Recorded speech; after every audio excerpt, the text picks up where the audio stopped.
On the night of August 25, 1986, 18-year-old Jennifer Levin found herself drunk at Dorian's Red Hand, a bar near Central Park, New York. Although the evening initially seemed unremarkable, little did Jennifer realize that as she decided to call it a night and leave, it would begin a horrifying turn of events. In the early morning hours of the next day, around 6:15 a.m., a woman was passing through Central Park on her bicycle. As she was about to cross the Museum of Metropolitan Art, something out of the ordinary caught her eye. Jennifer, who had left the bar a few hours ago, was lying behind the museum. It seemed obvious that something was terribly wrong. Jennifer was not breathing, and she was partially naked. Riley immediately dialed 911, and that's when the police were handed a case that would soon cover every front page of every newspaper. This was one of the most sensational criminal cases ever in New York City history. The police immediately launched an investigation, with the team fanning out to inquire within the neighborhood about any information related to this heinous act. Their inquiries led them to Dorian's Red Hand, the same establishment where Jennifer had been that night. It was at this bar that the police uncovered the first big clue. The bar patrons informed investigators that Jennifer hadn't been alone that night. She had been there with some friends and later left the place with a man. Despite the lack of specific details about the man, this information proved crucial. The police were adept at unraveling the remaining pieces of the puzzle. The police swiftly contacted Jennifer's friends, and before long, they obtained comprehensive details about the night of the incident, including the name of the mysterious man. The man in question was 19-year-old Robert Chambers, a tall and handsome individual. On that fateful night, Chambers was at the bar sipping beer alone. He appeared notably moody and was ignoring all the party life at the bar. Around 1 a.m., Chambers spotted Jennifer and greeted her, and slowly, they started having a casual conversation. However, his girlfriend, Alex Kapp, a pretty 16-year-old girl, saw him engaging in conversation with Jennifer. Alex and Chambers had a prearranged date, but Chambers arrived over an hour late and didn't speak to her at all. However, he was engaged in a conversation with Jennifer. When Alex confronted him, Chambers acted very evasive, so in anger, Alex told him she didn't want to see him again. But all she got as a response was a taunting laugh from Chambers. This marked the beginning of a long conversation between Chambers and Jennifer. According to her friends, Chambers and Jennifer had a history of casual dating even before that night. Jennifer found Chambers attractive and had been intrigued by him for quite some time. So how many times did you go out with Jennifer before that night in August? 3 times, I think. 3 times? Yeah. And you were intimate with her? Yeah. Eager to pursue a relationship with Chambers, Jennifer seized the opportunity presented by the fight between Chambers and his girlfriend. Over the next 3 hours, friends observed Jennifer engaging in flirtatious conversations with Chambers at the bar. At approximately 4:30 a.m., they left together. It was now time for the police to give Mr. Chambers a visit. It all happened on the same day, and after a few hours of the discovery of the body, the police were already at Chambers' home in Manhattan. They went there so that he could help identify how she got separated from her friend. They saw deep, fresh, bloody scratches on both sides of his face. When questioned about the scratches on his face, Chambers provided an interesting response to the police. He claimed that his cat was responsible for the marks on his face. However, upon inspecting the scratches, the police had doubts if they were really the result of a cat's actions. First of all, they checked the cat, and they found that it had been declawed, leaving it no chance of being able to scratch him. Moreover, the finger on his right hand also had a bite mark, and it didn't look like a cat did that.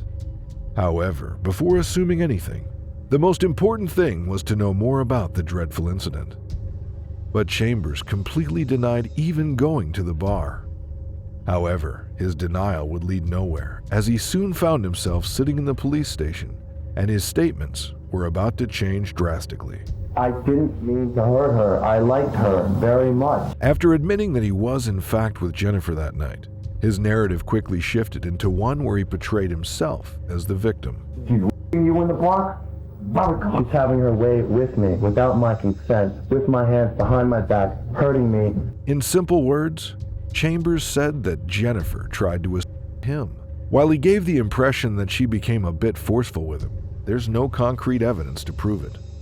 And by the latter half of the video, we'll tell you why him being assaulted by Jennifer was nothing but a fabricated lie. But for now, let's look at how the scratches on Chambers' face got there. While we're sitting there, I was explaining this to her, saying I'm interested in other people and that you're going away and I don't want to be bothered. And she freaked out and she got up and knelt in front of me and she just scratched my face. And I have these marks. I didn't even notice until this morning. Chambers ultimately had to confess that it wasn't his cat, but was indeed Jennifer. Moreover, he told the police what he did once the situation got rough. So I reached up like this and grabbed, and I came down like that on my hand. She came over this way and landed right there, right next to the tree. While his confession of striking Jennifer and killing her in the process would seem very honest at first, numerous inconsistencies in the details raised doubts about the credibility of his account. Everything he said in that statement about how she died is absolutely untrue. If all he said was a lie, then what had happened? Some of the clothing on her had been pushed to the upper portion of her body. Jennifer's body was discovered in a state suggesting a clear struggle, marked by visible injuries. Notably, there were hemorrhages in her throat area, indicating signs of strangulation. Dr. Maria Lazzolandi performed the autopsy and confirmed that Jennifer died because of strangulation. But Chambers stuck to his story. But when you hear all these experts say it just couldn't have happened the way you're describing it, Certain experts, the district attorney's experts. it's very clear from the medical examiner's evidence and from the pathologists that you choked Jennifer Levin. You had your hands around her neck and you squeezed. No, I did not. Yet it wasn't just the bruises. The overall scene contradicted his statements. As the investigator mentioned, Jennifer's clothes were pulled up, indicating that it was more than just an accident. Her disheveled clothes and overall appearance painted the picture of a victim of assault. When we came to the scene, it was so horrific. It was like an animal mauled her. Her skirt was above her waist. Her bra, which had wire, was wrapped around her neck. She had scratches. She had contusions, lacerations. It was just a terrible, horrific scene. From a father's point of view, myself having children, it was heartbreaking. They were lines, long lines going in different directions. Despite the clear evidence pointing towards Chambers committing a horrible act against Jennifer, proving it without his confession was going to be challenging. With a significant gap in the investigation, the long-awaited trial arrived after 2 years. Chambers' trial began on January 4th, 1988. The primary point of contention in the court centered around the issue of strangulation. Dr. Alandi testified on February 9th, 1988, stating that pinpoint hemorrhages seen in the soft tissue around Jennifer's eyes could result from constriction of the blood vessels in the neck. She clarified that this indicated compression of her neck, providing evidence that she had been strangled. Nevertheless, during cross-examination, Chambers' attorney, Jack Littman, proposed that Chambers might have choked Jennifer in an arm lock, causing potential death within seconds. Littman suggested that the marks on her neck could have been the result of Jennifer moving her head rapidly from side to side in a struggle for air. Dr. Alandi acknowledged that while such a scenario was theoretically possible, it didn't align with what happened in Jennifer's case. Like Mike said, when he responded to the scene, it looked like a violent struggle. And I think that the detectives at the time that investigated thought for sure he was going to be, charged with the murder. I mean, he was charged with the murder, but prosecuted for the murder. And I think some of perhaps the DNA evidence wasn't presented during the trial, and maybe that's why he pled out to the manslaughter. After 9 days of deliberation on March 25th, 1998, without reaching a verdict, both the prosecution and Chambers agreed to a plea bargain. Chambers pleaded guilty to first-degree manslaughter, with a sentence ranging from 5 to 15 years. As part of the agreement, he also had to acknowledge that he intended to cause enough harm to Jennifer to result in her death. I guess they had a feeling that the jury wasn't gonna come to the conclusion that they wanted, that the jury probably partially believed Chambers' story. So I think they settled for this manslaughter plea deal. Chambers was ultimately sentenced to 15 years in prison. The Levin family have gone through hell because of my actions, and I am sorry. On February 14, 2003, Chambers was released from prison after completing his term. However, his haunting past was not about to fade away so easily. He did seem very happy being a free man again, but once again, he was about to find himself circled by the questions which were left unanswered 17 years ago. Did you think about Jennifer Levin? Every day. Now, when it came to the day of the incident, Chambers provided a much more detailed account about it in a 48 Hours interview than what he had said prior to serving his sentence. We never got undressed, and she reached down and she grabbed my testicles. He claimed they were not fully undressed, but the way she was found contradicted his statement. Moreover, the bruises around her neck indicated strangulation rather than a mere hit. And so his story still didn't precisely align with the evidence. All he wanted at the time was to present it like an accident, but at the same time, show that he was regretting it. He was still resorting to playing the victim card. And when asked why he didn't call the police, he had one simple answer. An answer which, on the face of it, can't be questioned. I'd never seen a dead person before. Her eyes are open and she's not moving. And I was just scared. I didn't do anything. I just sat there because I can never make up for the death of Jennifer Levin. I can never make up for the pain I caused her family. I've been a bad person. Am I a monster? No. Because if I were a monster, I wouldn't care. But I do.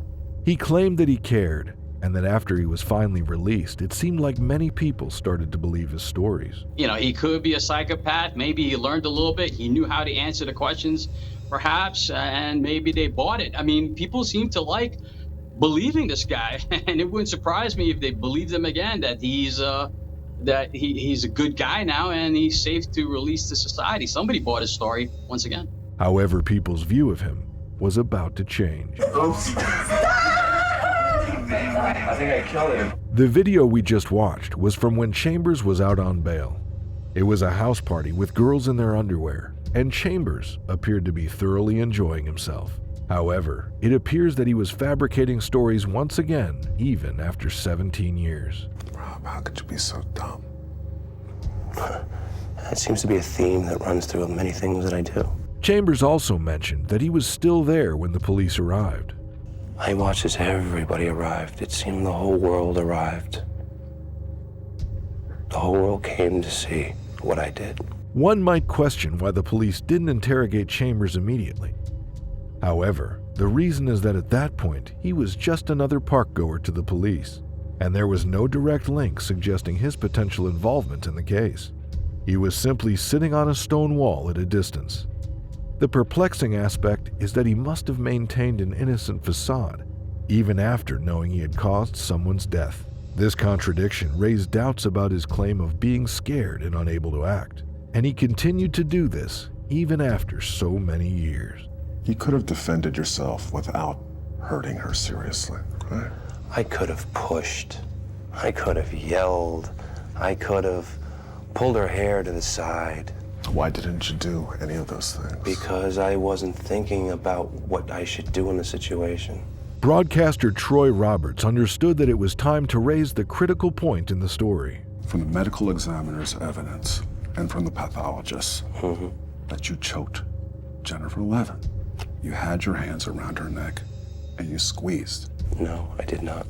There remains significant doubt about whether the injury was truly sustained as Chambers described, as strangulation marks and a bruise from being hit by someone appear distinctly different upon close observation. He would literally have her, and I don't mean to ridicule this, bouncing down a hill in the park to have received all of these injuries. It's just an absurd story. Moreover, there was clear indication of a struggle between Chambers and Jennifer. There's one deep, severe scratch mark, and Jennifer had nails. That tells us that she was face to face with the person who was trying to kill her. That tells us that she wanted him off her body. There was even a bite mark on Chambers' hand, which was clear evidence of a human biting him. Chambers had served his sentence, yet he maintained that he never intended to kill her. He displayed guilt, expressed regret, and even apologized. Despite all indications pointing to him intentionally causing Jennifer's death, the story couldn't reach the conclusion it deserved. People found it challenging to believe in the authenticity of his emotions. I'm not willing to buy his words. I'm looking forward to seeing what his actions are in the next 15. Chambers had tried to show that he was scared and feeling remorseful. However, his time in jail indicated nothing but a man with an attitude problem. Even after serving time for his heinous act in 1986, Chambers faced legal troubles in July 2005. He pleaded guilty to a misdemeanor drug charge, and on August 29th, he received a reduced sentence of 90 days in jail and a $200 fine for a license violation. Chambers was released from New York's Shawangunk Correctional Facility on July 25, 2023, after serving 15 years of his 19-year sentence. He'll be on parole until 2028.